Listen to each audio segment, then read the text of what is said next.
Surprise! Kayan, I got your present right here.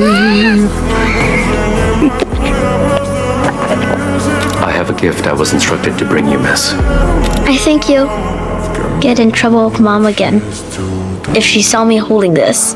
Is that right? Is that box for my dad? Did he send you here?